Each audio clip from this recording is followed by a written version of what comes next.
Hello there, World of Tankers, and welcome to the channel. I'm your host, Droodles Blitz, and in today's video, we are going to be taking a look at the Contricaro 3 Minotauro. This is the Tier 10 Italian auto-reloading tank destroyer that will be brought into the game as part of the next line in Blitz. It's a very cool looking vehicle on its statistics, although its armor profile does scare me just a little bit.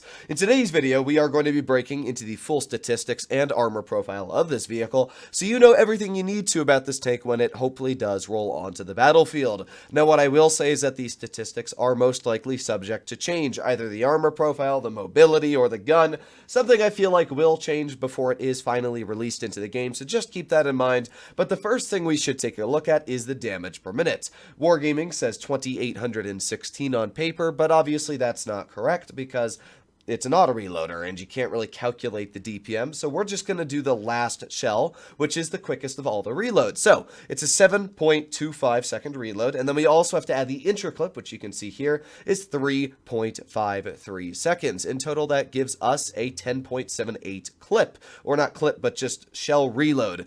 So, if we do 60 divided by 10.78, that means we have 5.5 rounds a minute. Multiply that by the 490 alpha we have. This tank has 2,727 damage per minute. Not bad. Not bad at all. This is a tank destroyer, but it's got super heavily armored frontal plates, which means that the DPM, sure, it's a little lower than maybe another turreted TD like the E4, but it's definitely different on how it plays, especially because it does carry that auto-reloading aspect. Now, you'll notice that the standard pen is pretty nice at 289 millimeters, and the premium is, well, actually not that good at 336, especially because you'll notice I'm actually running Cali, so do keep that in mind. The premium pen isn't bad by any means, but definitely more of a heavy tank level of pen compared to a medium or a tank destroyer. When it comes to the alpha, 630, which is pretty dang busted. Definitely don't want to mess with the HE. That's something I'm going to be taking a big advantage of, especially because you get over 3,500 DPM with the HE. Imagine getting 600 alpha shells out. That's almost 1,900 with the 30 extra in each of those shells. That's pretty busted if you ask me. So let's see, shell velocity, oh, I just noticed that 850 is pretty bad. You might actually want to run supercharge on this vehicle after taking a look at that. When we have the aiming time, it's 1.98 seconds, which is not very good. Oh boy, dispersion is 0.398, which is also not great. Just to show how bad those dispersion values are, let's pull out in comparison a vehicle like the Object 268 version 4.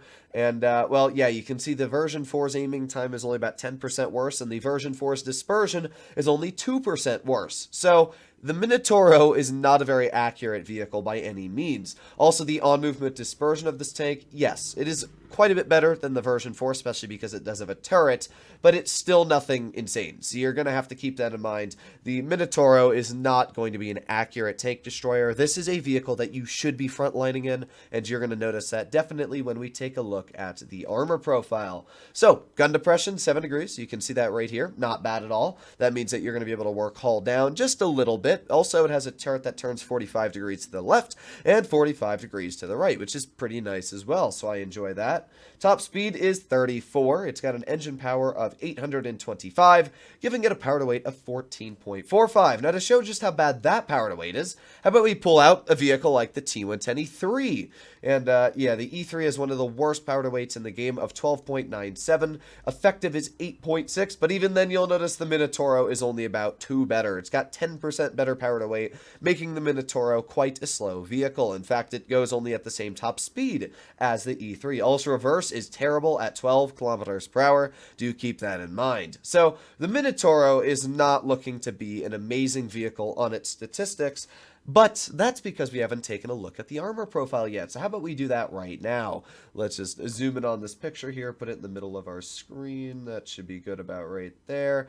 And let's zoom out. So the Minotauro looking wise, I actually think it looks really cool. It looks like a Rinocchierante on the front with the rounded hull, which is the Italian auto-reloading heavy on PC. And then it's also got some Progetto 65 aspects on the back and the angled hull as well. When it comes to the rear armor, it doesn't really have any. 96 on the upper part, 58 on the bottom. Very easy to HE. Rear of the turret's only 52. Even the sides of this tank are very weak, as you'll see. So the sides, everything apart from the front is very weak. However, if we go to the penetration aspect, this is a Kron aiming with heli at the front. Yeah, this is 270-ish millimeters of pen on the front, and, well, as you'll notice, the upper plate's upwards of 359, the lower plate's 314, and the turret is 345. This is where the Minotauro becomes stupid. If we load heat, this is what the Kron sees. This is the highest heat pen you will get for a tier 10 heavy. The lower plate, sure, it's a pen at 325, but still, that's so much pen you need. The upper plate's 367, meaning that if you just use your slight gun depression, look at this armor. How are you supposed to pen this with a heavy? If you are slightly using your 7 degrees of gun depression, the upper plate becomes over 416, and the entire turret becomes a non-penetration. The only spots you can try and pen are the hatches, which are still upwards of 300 millimeters thick. To show just how incredible this armor is, if we were to go pull out a medium, let's say like the 62A, we load heat, this is what a 62A sees. I mean, this is a 62A with Cali, by the way. If you're not running Cali, this is what you see. This is why I'm probably going to be going back to Cali on almost all my mediums, because that is a very big and important difference right there. Now, another weird thing about this tank is because the hull is rounded, you'll notice that if the tank wiggles, that frontal plate is actually going to change its weak spot on where it is because of the angle. So that's one thing you're going to have to be very careful about. Same for the turret. If it's wiggling that turret, it's actually going to be a lot harder to pen, as you can see. My suggestion is just keep your turret pointed towards your opponent, but yeah, very weird on this tank's armor. Now, as I said, the sides of the vehicle are very weak, and something I do want to test when the vehicle does eventually come out is this bar right here. I'm not sure if that's just Armor Inspector showing us it, but you'll notice that it kind of angles in there, and yeah, it looks like from this spot here, you can penetrate that bar. It might be because this is flat, but overall, I do think that this might be a weak spot. It's only 266 thick. Down in here as well, it's only about 180, it says on paper. So we will have to test when the Minotauro, I just like to put that R at the end there, but when this vehicle comes out, I'll be testing it. I'll be making my full down review. What I will say is that it looks absolutely busted on the armor. The fact that this tank has this much frontal armor and a turret, 7 degrees of gun depression, plus 2,700 effective DPM, and the ability to dump out 490, so about 1,500 damage in a matter of 7 seconds.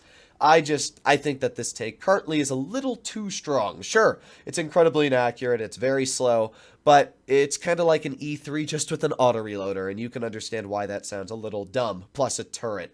So, either way, let me know what you think about the Minotauro in the comments down below if you agree or disagree. As I said, this vehicle is subject to change, so whatever I'm saying here might change in the future. But either way, hopefully you enjoyed today's video, and I'll be seeing you in the next one. Bye-bye!